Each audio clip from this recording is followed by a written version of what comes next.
Belinda Green moved to her new kennels in Albourne in 2020 in what was an incredibly busy time for her and her family.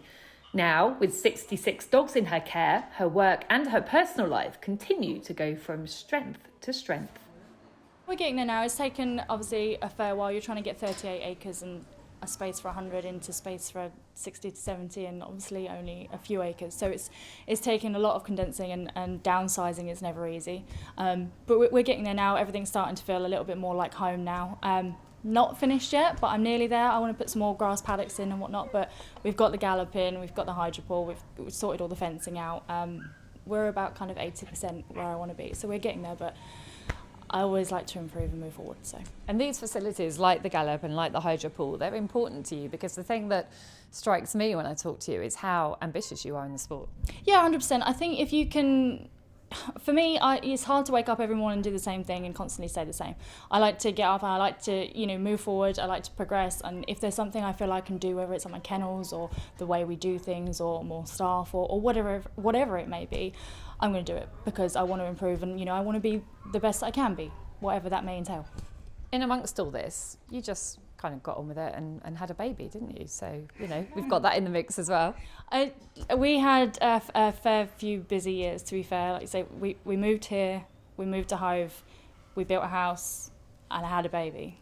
And I tell you, going and just a bit of COVID there to make it that little bit easier. It's been great fun, but I think in the best way I can kind of put it is it's made me stronger, it's made me and Gary stronger and the team stronger. So it's, in the nicest way, we can get through all that.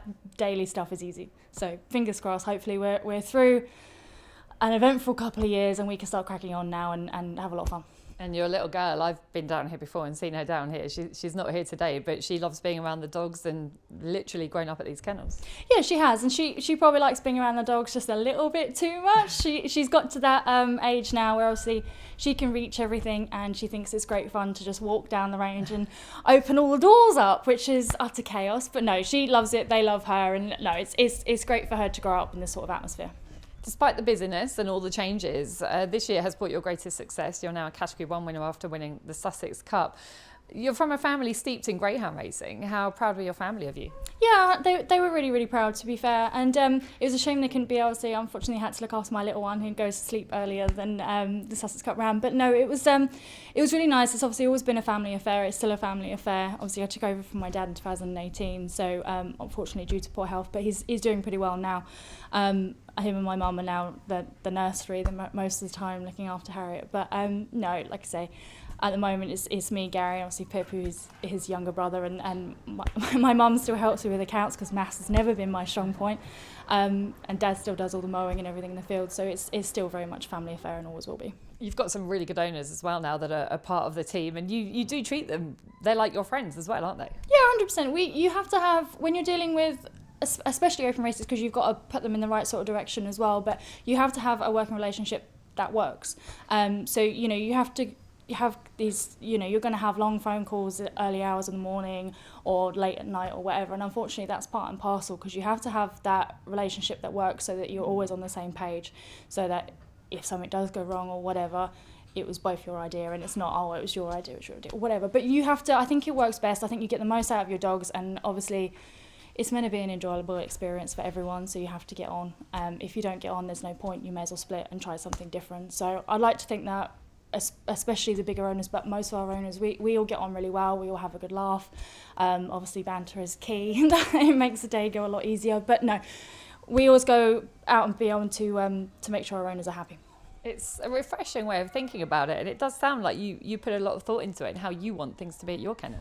Yeah, 100%. I want, the biggest thing is a lot of this is people's hobby, so they've got to enjoy it and it's got to feel like a hobby and not, oh, this isn't going right and that's not going right, because unfortunately things can't go right all the time. That's life. But if you get on with everyone and it's a good experience 90% of the time, that 10% doesn't feel so bad. But like I say, I'm in the nicest way. I don't want to be out here, 24/7 to then report back to someone that I don't get on with either. So it has to work both ways.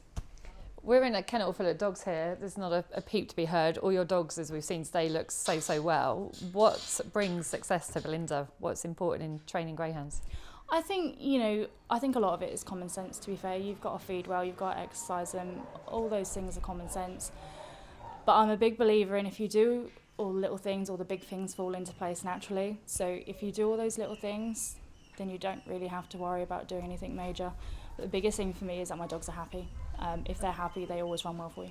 And you actually turn them a little bit nuts as well. Apparently, yes. Yeah, it does seem. But I like my dogs to be able to express themselves and be dogs, That way, if you spend the amount of time with them that we do on a daily basis, then you know when they're right and when they're wrong. It sounds silly, people go, oh, dogs don't talk to you, but if you listen and you pay enough attention, they'll tell you everything you need to know. So, ambitious girl, you've won the Sussex Cup. What's the next ambition? Same as I always say, we just want to be, do the best we can all the time. If we've got a dog that's good enough to go in something, then we're going to give it 110%, and then, you need to hope Lady Luck's on your side. But as long as our dogs are always happy, they're running well, then, we're generally happy, but nothing's off the table.